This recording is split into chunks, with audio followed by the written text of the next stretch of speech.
이 유엔에서 공인된 한 통계 사이트인 이 실시간 세계 통계 사이트라는 그곳에 의하면요, 이 올해에는 어제 날짜까지를 기준으로 이 전 세계에서 한 3,100만 명 정도가 사망했다고 합니다. 그런데 이제 그 중에서 3,100만 명이 사망한 그 숫자 중에서 430만 명이 암으로 사망했는데요.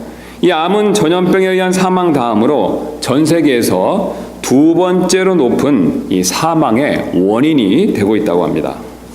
이런 상황은 한국과 캐나다에서도 마찬가지여서 이 한국과 캐나다에서도 암에 의한 사망이 전체 사망 원인의 1위가 되고 있다고 합니다.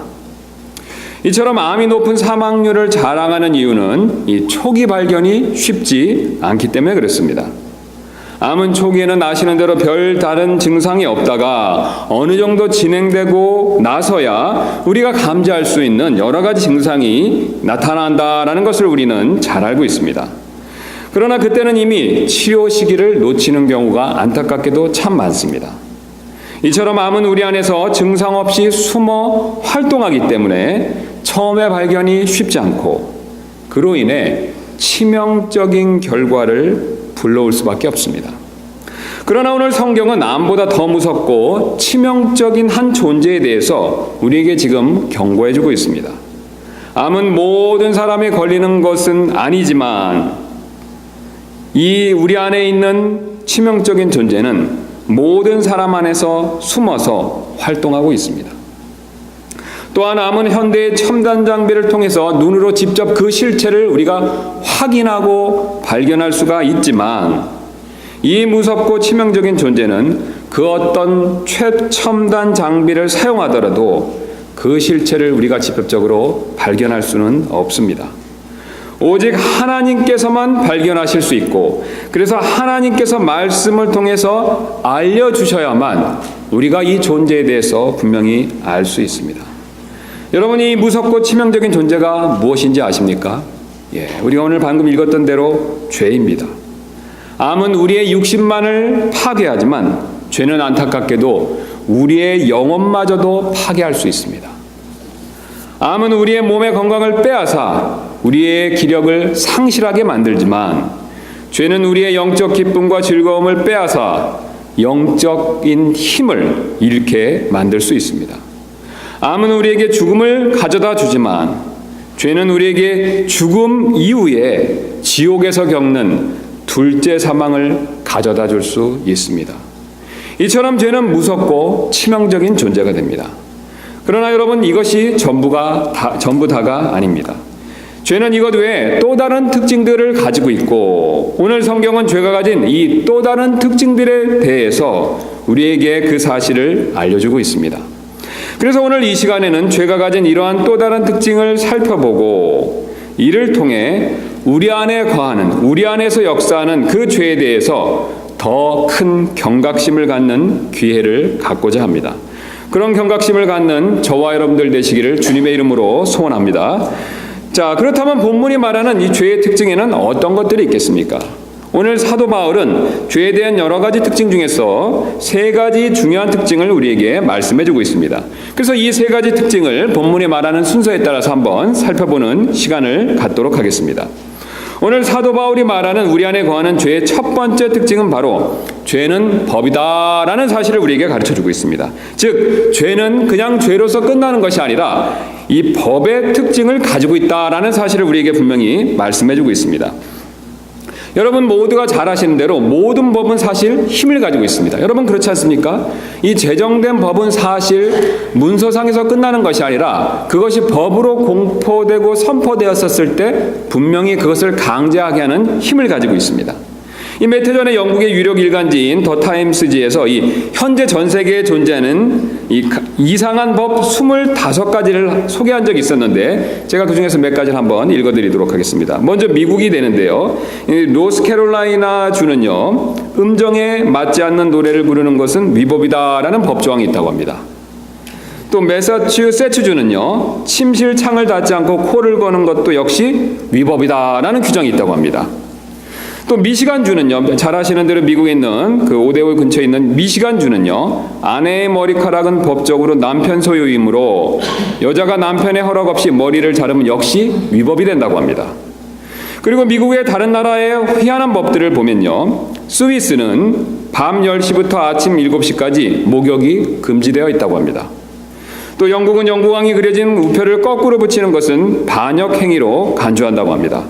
이탈리아 밀라노에서는 장례식이나 병원 방문 때를 제외하고는 늘 미소를 지어야 된다라는 법 규정이 있다고 합니다. 마지막으로 브라질의 상파울루에서는 책상 밑에 이 씹던 껌을 붙이면 기물 파손죄에 해당하는 그런 범죄가 된다라는 규정이 있다고 합니다. 사실 여러분 이런 법 규정을 들어보시니까 어떻습니까? 좀 우습지 않습니까? 우습기는 하지만 어떻겠습니까? 이것은 분명히 법이기 때문에 어겼을 때는 처벌을 받을 수도 있습니다. 왜냐하면 법은 항상 힘을 가지고 있기 때문에 그렇죠. 그래서 아무리 우스운 법이라고 하더라도 사실은 안 지킬 수는 없습니다. 왜냐하면 어떤 법이든 상관없이 법은 그 자체로 분명히 힘을 가지고 있기 때문에 그렇습니다. 즉 내가 좋든 싫든 이 법이 우습든 공정하든 공정하지 않든 상관없이 모든 법은 무조건 따르게 만드는 힘을 가지고 있다라는 뜻이 되겠습니다. 여러분 이 원리를 그대로 기억하시고 죄의 경우를 한번 생각해 보실 필요가 있습니다. 죄의 경우에도 마찬가지인 원리가 적용된다라는 것을 오늘 본문이 우리에게 그것을 가르쳐주고 있습니다. 사실 죄는 법이기 때문에 힘을 가지고 있습니다. 죄도 다른 법처럼 하나의 법이다라고 오늘 본문에서 그것을 가르쳐주고 있기 때문에 무조건 강제하게 하는, 무조건 따르게 하는 힘을 가지고 있다라는 뜻이 되겠습니다. 사도 바울은 이 사실을 15절부터 20절을 걸쳐서 그 내용을 우리에게 분명히 가르쳐주고 있습니다. 그래서 먼저 우리가 15절부터 20절 내용을 잠깐 살펴볼 필요가 있습니다.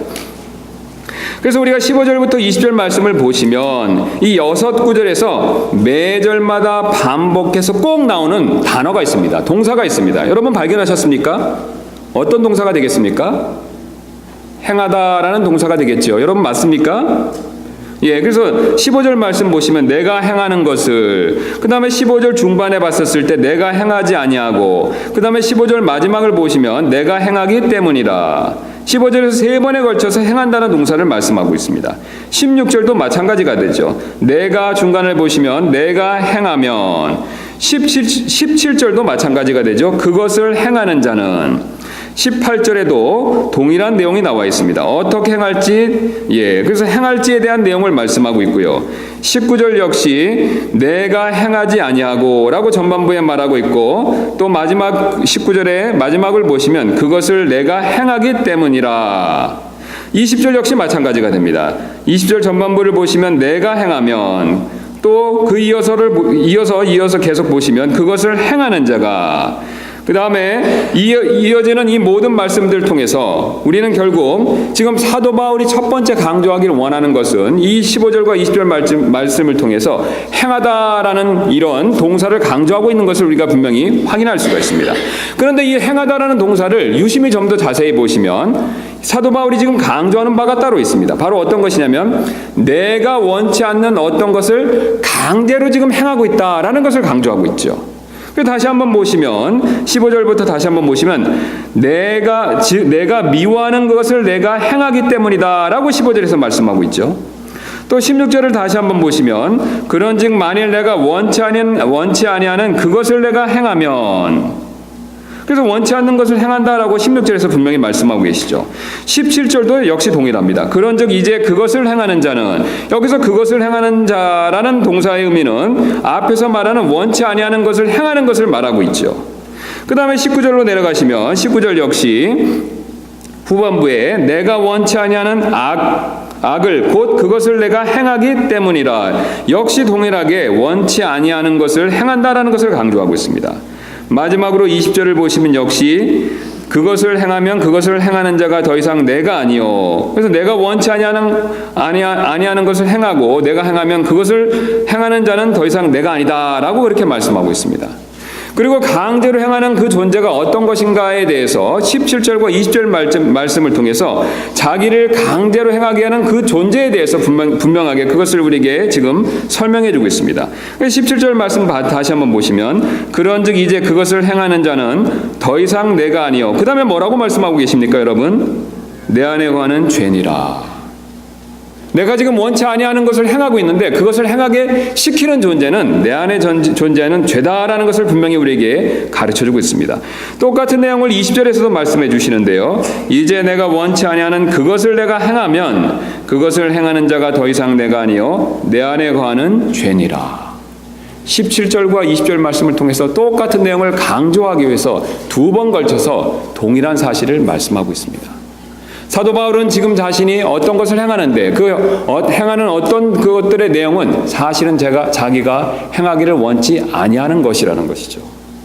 그것을 또 원치 아니하는 것을 행하게 하는 존재가 따로 있는데 그것은 죄다라는 것을 우리에게 분명히 말씀해 주고 있습니다. 바울은 특별히 여기서 멈추는 것이 아니라 죄는 이처럼 강제하게 하는 힘을 가지고 있는데 이것을 표현하기 위해서 오늘 본문인 21절에서 바울은 이렇게 그것을 가르쳐주고 있습니다. 그런즉 내가 한 법을 발견하노니. 여러분 왜 바울이 21절에서 법이란 단어를 쓰겠습니까? 20절에 걸쳐서 자기가 원치 아니하게 하는 어떤 존재가 있다는 것이죠. 그것을 강제하게 하는 존재가 있다는 것이죠. 여러분 그 존재가 누구입니까? 죄죠. 죄가 자신이 원치 않은 것을 강제로 행하게 만들기 때문에 바울은 이 죄를 21절에서는 한 법이다라고 그렇게 부르고 있습니다. 그리고 그 법이 죄의 법이다라는 사실을 23절에서 이렇게 말씀하고 계시죠.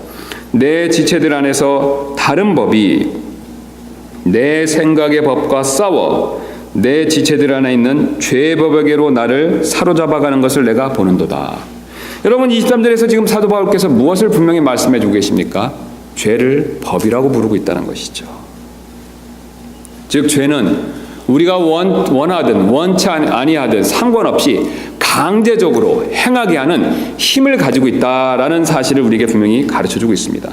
그러나 죄의 법과 세상 법에는 사실 한 가지 차이점이 있습니다. 세상의 법에 강제하는 힘은 경찰과 같은 공권력의 힘으로부터 그 강제하는 힘이 나오는 것을 우리가 잘 알고 있는데요.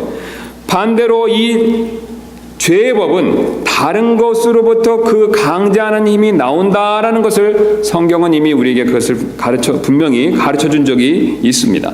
우리가 그것을 이미 기억하고 있는데 바로 우리 안에 있는 욕심을 사용해서 죄가 강제하게 하는 힘을 얻는다라는 것을 우리는 앞에서 살펴본 적이 있습니다. 우리 그것을 다시 한번 확인하기 위해서 로마서 6장 12절 말씀 가서 보도록 하겠습니다. 6장 12절입니다.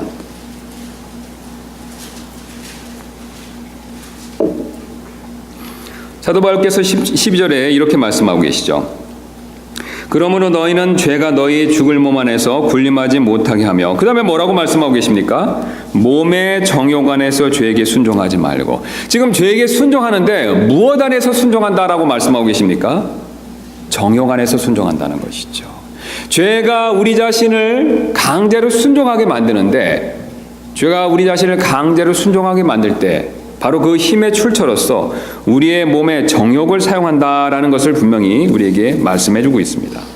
성경은 특별히 우리의 욕구가요, 우리 안에 있는 욕구가 이 죄에게 이용되고 있었을 때 이를 정욕이나 욕심이라고 이렇게 부르고 있습니다. 사실 영어로 봤었을 땐 똑같은 단어가 되는데요. 이 욕구나 욕심은 그 자체로서는 죄가 아니다라는 것을 성경은 앞에서부터 우리에게 분명히 그것을 가르쳐주고 있습니다. 여러분 왜 그렇게 했습니까? 이 욕구 자체는 누가 주신 것입니까? 하나님이 주신 것이죠. 죄가 그 욕구를 사용해서 문제지 우리에게 욕구 자체를 주신 분은 바로 하나님이시죠. 하나님께서는 사실 우리를 창조하셨을 때 그때부터 우리에게 욕구를 주셨습니다. 아담이 범죄하기 전부터 우리에게 이런 욕구와 필요한 것을 갖고자 하는 바램과 마음을 주셨다는 것이죠. 그래서 우리를 창조하셨을 때부터 이미 우리가 표현하기 쉽게 식욕, 성욕, 소유욕, 명예욕 등과 같은 그런 욕구들을 주셨죠. 그리고 우리 잘 아시는 대로 창세기 1장 26절 말씀 보시면 하나님께서 우리를 지배하실 목적으로 자신의 형상으로 우리를 만드셨습니다. 그래서 우리가 지배하도록 하시기 위해서 우리에게 사실 다스리고자 하는 욕구를 주셨죠. 여러분, 사실 우리 가운데 있는 모든 분들은 사실 정도 차이는 있지만 뭔가를 다스리고자 하는 그런 마음이 있습니다. 우리가 그런 마음을 가지고 있기 때문에 나도 모르게 어떤 것을 다스리고 내가 그것을 통치하기를 원하는 마음이 있죠. 그 다음에 이어지는 말씀을 우리가 1장에서 살펴보면 28절에서 하나님께서 다산하고 번성하고 땅을 채우라 라는 명령을 주십니다. 역시 다산하기 위해서는 하나님께서 우리에게 성욕을 주실 수밖에 없죠. 우리가 사실 성욕이 없다면 자녀를 출산하기가 어려울 것입니다. 또 주님께서는 번성하라라고 명령하시는 것을 통해서 우리에게 또 잘되고 싶어하는 욕구를 주셨죠. 또 땅을 채우라라는 명령을 통해서 땅을 소유하고 싶어하는 그런 욕구도 이미 주셨습니다. 중요한 점은 바로 우리가 범죄하기 전부터 이런 욕구를 가지고 있었다는 것입니다. 즉 이런 욕구 자체는 죄가 아니라는 것을 성경은 우리에게 분명히 그것을 보여주고 있습니다. 사실 욕구 자체가 죄가 아니라는 또 다른 증거가 있습니다. 우리 한번 예수님을 생각해 보시기 바랍니다. 우리 예수님께서는 하나님이십니다. 여러분 정말 이 사실 믿으십니까? 예, 그분 안에는 죄가 없으시죠. 우리와 차이점이 있습니다. 그분 안에는 전혀 죄가 없으십니다. 그분은 비록 밖에 세상으로부터 마귀로부터 죄의 시험과 유혹은 받으시지만 그분 자신에는 결코 죄가 없으십니다. 그런데 놀랍게도 죄가 없으신 예수님 그분 안에도 역시 욕구들이 있었다는 거죠. 근거로 마태복음 21장 18절 말씀 보시면 이제 그분께서 도시 안으로 되돌아오실 때 시장하시더라. 성경은 분명히 예수님께서 식욕을 가지고 계신 것을 우리에게 보여주고 있습니다. 그 외에도 성경은 예수님께서 갈증을 느끼시는 그런 욕구를 가지셨다라는 것을 보여주고 있죠. 그래서 죄가 없으신 예수님조차도 욕구를 가지고 계셨기 때문에 우리는 그 욕구 자체를 죄다라고 말할 수 없다는 뜻이 되겠습니다. 그런데 문제는 욕구 자체에 있는 것이 아니라 죄가 바로 이러한 욕구를 사용하는 데 있습니다. 즉 죄는 욕구를 이용해서 나를 범죄하게 만든다라는 이 사실에 문제가 있다는 것이죠. 우리 그 근거로 창세기 한번 3장 5절부터 6절 말씀 보도록 하겠습니다. 창세기 3장 5절부터 6절 되겠습니다.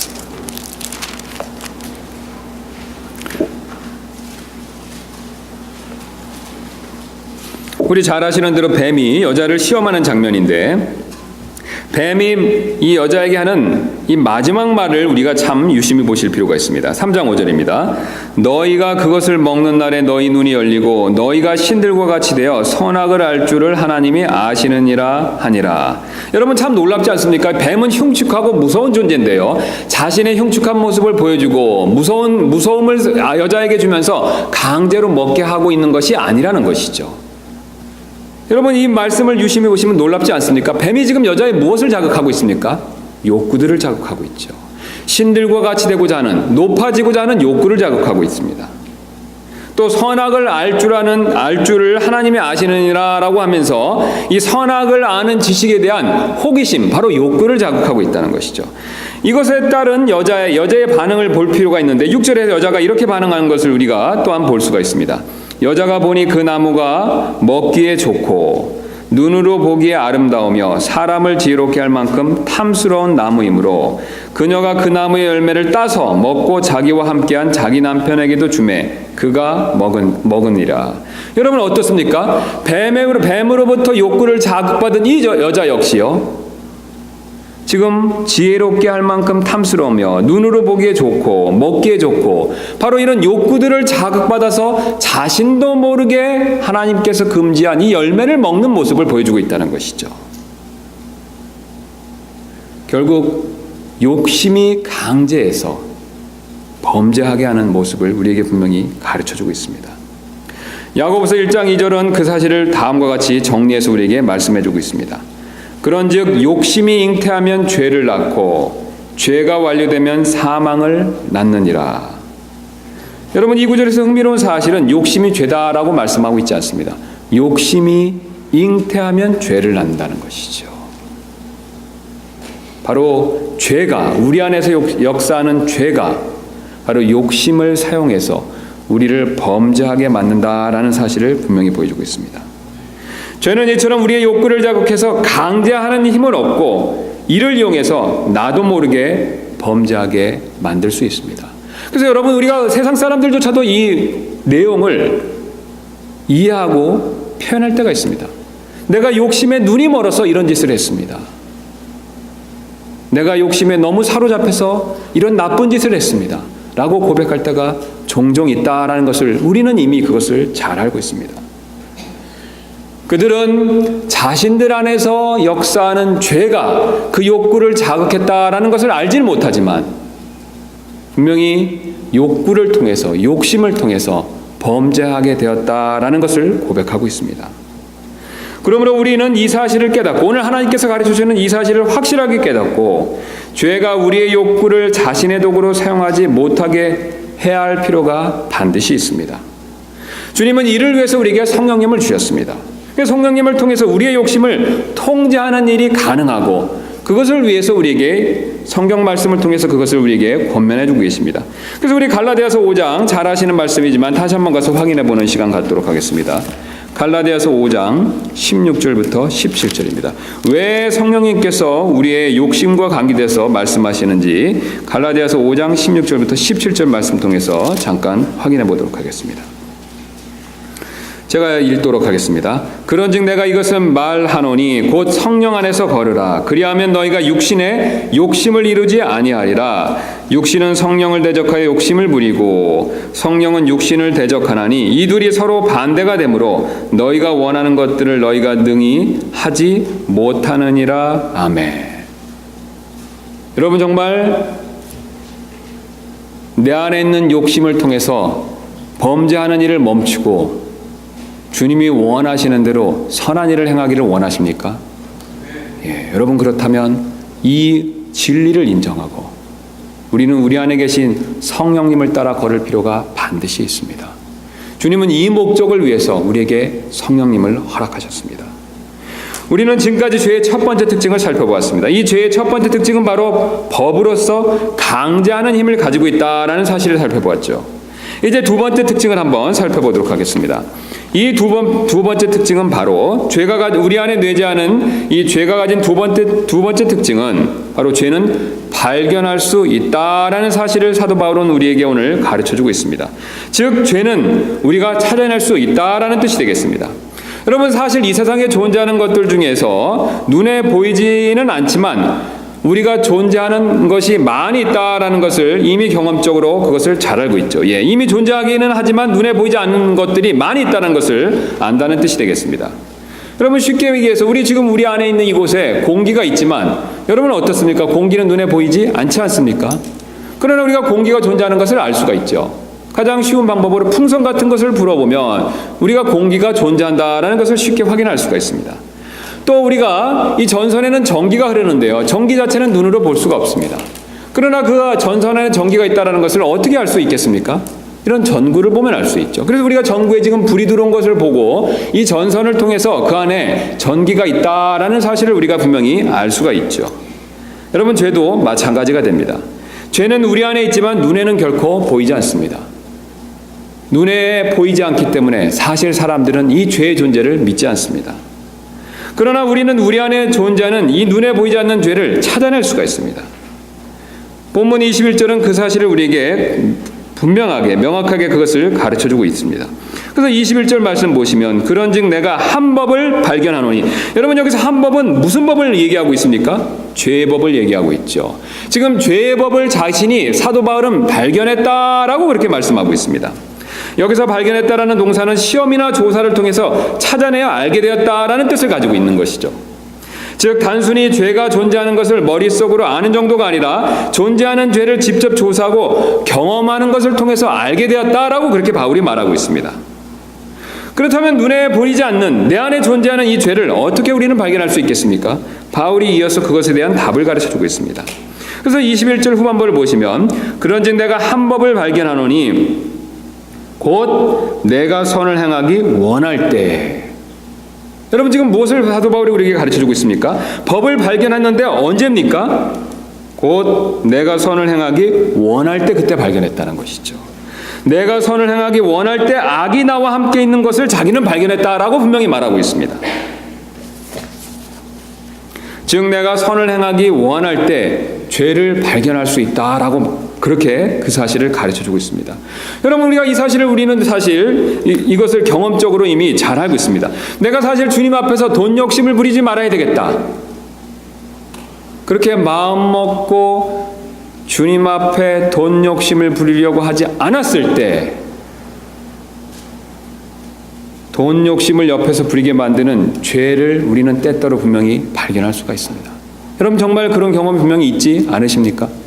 내가 돈 욕심 부리지 말고 주님의 명령대로 이렇게 살아야 되겠다라고 했을 때 어떻습니까? 돈 욕심을 부리게 만드는 그 어떤 존재를 나는 발견할 수 있다는 것이죠. 또 우리가 남편의 권위에 순종해야지라고 마음먹었을 때 여러분 어떻습니까? 바로 옆에서 불순종하게 만드는 바로 죄를 발견할 수 있다는 것이죠. 여러분 왜 우리가 권위에 순종하려고 할 때 그렇게 마음먹고 주님 앞에 그 명령대로 살려고 할 때 여러분 왜 그것을 행할 수 없게 만들겠습니까? 바로 우리 안에서 역사는 죄가 있기 때문에 그렇다는 것이죠. 또 내가 부지런해야지라고 마음먹었을 때 바로 옆에서 게으르게 만드는 그런 죄를 발견할 수 있다라고 사도 바울은 우리에게 그 사실을 가르쳐주고 있습니다. 즉 하나님 앞에서 내가 바로 살아보기 위해서 진실되게 노력해본 사람만이 이를 방해하는 내 안의 죄를 발견할 수 있다라고 그 사실을 우리에게 가르쳐주고 있습니다. 사도 바울은 하나님 앞에서 바르게 살아보기 위해 노력했고 그때 자신 안에 있는 죄를 발견했다라고 그렇게 고백하고 있습니다. 그래서 21절 말씀 보시면 그런즉 내가 한 법을 발견하노니 곧 내가 선을 행하기 원할 때 악이 나와 함께 있는 것이로다. 분명히 이 사실을 우리에게 가르쳐주고 있습니다. 이렇게 자신 안에 있는 끔찍한 죄를 직접 발견해 본 사람만이 사실은 주님께 정직하게 도움을 요청할 수 있습니다.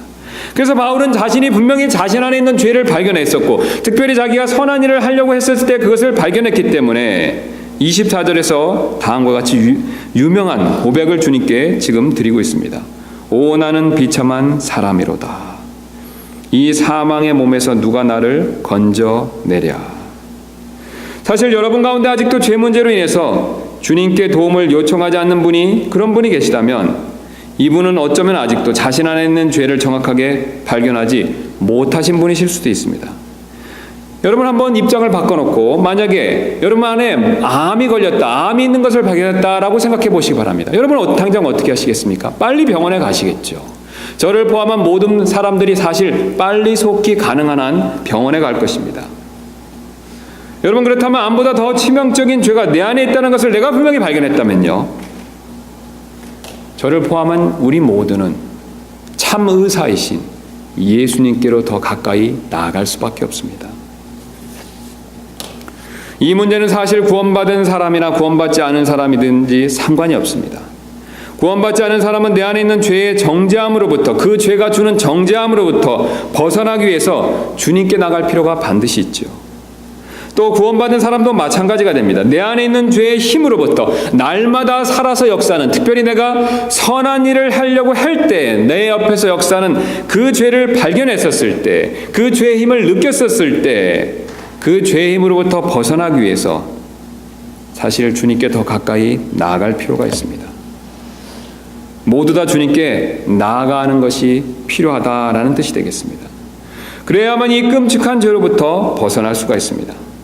우리는 지금까지 죄의 두 번째 특징을 살펴보았습니다. 이 죄의 두 번째 특징은 바로 죄는 비록 눈에 보이지는 않지만 우리가 발견할 수 있다는 사실입니다. 이제 마지막 특징을 살펴보도록 하겠습니다. 우리 안에 내재하는 죄의 마지막 특징은 바로 죄는 항상 반대하는 원리다라는 사실입니다. 즉 죄는 항상 반대하는 특징을 가지고 있다라는 뜻이 되겠습니다. 이 반대는 항상 갈등을 불러올 수밖에 없습니다. 여러분 그렇지 않습니까? 어떤 것에 항상 반대가 있으면요, 그 결과는 화평이 아니라 갈등과 대립이라는 것이죠. 불화라는 것이죠. 그래서 집안에서 가족 간에 어떤 일로 대립하면요, 서로 반대하고 대립하면 아무리 가족이지만 여러분 어떻습니까? 서로 갈등을 겪을 수밖에 없죠. 그래서 부부간이든 부자지간이든 형제지간이든 상관이 없습니다. 서로 어떤 것에 대해서 반대가 있다면요, 그 결과는 항상 갈등이 따라올 수밖에 없다는 뜻이 됩니다. 쉬운 예로 하다못해 저녁에 간식 메뉴를 결정할 때 아빠와 딸은 치킨을 먹자고 하고 엄마와 아들은 피자를 먹자고 서로 대립하면 치킨이나 피자는 고사하고 싸움만 나는 경우가 많이 있습니다. 여러분 왜 그렇습니까? 반대하는 것은 항상 갈등이 있다는 것이죠. 여러분 죄가 역사하는 방법도 이와 마찬가지가 됩니다. 죄는 항상 우리의 양심에 반대해서 그것을 항상 적대하기 때문에 우리 마음 안에 갈등을 불러올 수밖에 없습니다. 특히 내가 양심에 따라 선한 일을 행하려고 할 때, 선하게 살아보려고 할 때 극렬히 반대한다라는 사실을 우리에게 가르쳐주고 있습니다. 다른 때는 가만히 있다가 내가 선을 행하려고 할 때 유독 반대한다라는 것을 가르쳐주고 있죠. 그래서 우리가 읽었던 21절 말씀을 한번 다시 보시면, 그런즉 내가 한 법을 발견하노니 곧 내가 선을 행하기 원할 때 악이 나와 함께 있는 것이로다. 지금 여러분은 어떤 때라고 얘기하고 있습니까? 자기가 선을 행하기 원할 때 그때 악이 있다는 것이죠. 선을 특별히 행하려고 원하지 않았을 때는 그것에 대한 반대가 별로 일어나지 않습니다. 그러나 사도 바울은요, 지금 오늘 자기가 선을 행하기 원했을 때 그것을 반대하는 악을 발견했다는 것이죠. 그것을 반대하는 죄를 발견했다는 것입니다. 여러분, 죄의 무서움이 여기 있습니다. 죄는 단 한 번도 예외 없이 우리가 선을 행하려고 할 때, 우리가 양심에 따라 살려고 할 때, 무엇보다 우리가 하나님의 말씀에 따라 살려고 할 때 그것을 항상 반대한다라는 사실을 분명히 가르쳐주고 있습니다. 그 결과 싸움이 일어날 수밖에 없죠. 그래서 23절에는 이렇게 말씀하고 있습니다. 내 지체들 안에서 다른 법이 내 생각의 법과 싸워. 여러분, 내가 선을 행하려고 할 때 이것을 반대하는 죄의 법이 내 양심과 싸워서, 그 다음에 이어지는 말씀을 통해서 내 지체들 안에 있는 죄의 법에게로 나를 사로잡아가는 것을 내가 보는도다. 그리고는 항상 이 죄에게 패하는 모습을 우리에게 분명히 가르쳐주고 있습니다. 게다가 우리가 선을 행하면 행할수록 죄는 점점 더 심하게 반대하는 모습을 또한 하나님께서는 우리에게 오늘 그것을 알려주고 계십니다. 그 결과 내가 선을 행하려고 행할수록 사실 내 안에 갈등이 더 커질 수밖에 없다라는 것을 가르쳐주고 계십니다. 그래서 우리가 성경을 읽고 사랑을 한번 실천해 보려고 다른 사람의 잘못을 내가 용서해 주려고 할 때 사실 죄는 그 사람을 용서해 주지 말아야 할 12가지도 더 되는 이유를 생각나게 해서 용서는커녕 그 사람을 더 미워하게 만들 수 있습니다.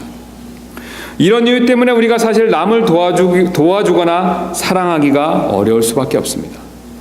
여러분이 정말로 주님의 명령대로 순종하셔서 선하게 살려고 노력해 보셨다면 이런 경험이 분명히 있으실 것입니다. 이처럼 죄는 우리의 선행을 항상 반대하기 때문에 결국 내 마음 안에 갈등과 괴로움만을 불러 일으킬 뿐입니다. 사도 바울은 이 사실을 이어지는 24절에서 우리가 앞에 살펴봤던 것처럼 동일한 내용을 가지고 또 한 번 이렇게 우리에게 말씀해 주고 있습니다. 오, 나는 비참한 사람이로다. 이 사망의 몸에서 누가 나를 건져내랴. 여러분, 우리 안에는 사실 소망이 없습니다. 우리 안에는 죄밖에 없기 때문에 사실 주님이 도와주시지 않는다면 우리에게는 이 죄로부터 벗어날 소망이 없습니다. 특별히 이 죄가 역사하는 한 우리 마음 안에는 평안이 있을 수가 없습니다. 여러분, 지금 여러분의 마음 안에 평안이 없고 혹시 지금 갈등만 가득하시다면 그것은 바로 죄가 여러분 안에서 역사하는 증거가 될 수가 있습니다. 우리 하나님께서는 우리에게 평안을 주기를 원하고 계십니다. 그러나 죄는 갈등을 줄 뿐입니다. 죄는 우리 안에서 항상 싸움을 일으키며 우리에게 갈등과 괴로움을 줄 뿐입니다. 로마서 8장 6절은 이 사실을 옆에 있는 6절에서 이렇게 그 사실을 다음과 같이 말씀해 주고 계십니다. 육신적으로 생각하는 것은 사망이요 영적으로 생각하는 것은 생명과 평안이니라. 이처럼 죄는 우리에게 갈등과 괴로움만을 줄 뿐입니다. 그리고 우리 힘으로는 이 죄로부터 결코 벗어날 방법이 없습니다. 여러분, 방법은 하나밖에 없습니다. 바로 그리스도께 나오는 방법 외에는, 그 외에는 그 어떤 다른 방법이 없습니다. 예수님께서는 요한복음 8장 36절에서 이렇게 말씀하신 적이 있습니다. 그러므로 아들이 너희를 자유롭게 하면 너희가 참으로 자유롭게 되리라. 우리 예수님께서만 우리의 이 죄 문제로부터, 우리를 억압하고 강제하는 이 죄로부터 참 자유를 주실 수 있는 분이십니다. 여러분, 정말로 이 사실을 믿으십니까? 여러분은 어제 아니면 오늘 아침에, 아니면 안타깝게도 이 시간 이후에 이 죄 문제로 인해서 갈등과 괴로움을 겪는 일이 있으셨고 혹시 앞으로 있게 된다면 여러분, 우리는 예수님께 더 가까이 나아갈 수밖에 없습니다. 주님은 우리의 이 죄 문제를 해결해 주시기 위해서 이 땅에 오셨습니다. 이 문제를 해결해 주시기 위해서 우리가 잘 아시는 대로 십자가에 못 박혀 죽으셨고 또 부활하시는 것을 통해서 이제는 성령님으로 말미암아 우리 안에 살아계시고 역사하고 계십니다. 우리가 그 예수님을 철저하게 의지할 때 우리는 사실 죄로부터 승리할 수 있습니다. 우리가 이 진리를 아는 것에서 멈춰서는 결코 안 됩니다. 주님은 이 진리를 우리의 삶에서 매 순간 적용할 그것을 또한 우리에게 분명히 말씀해 주고 계십니다.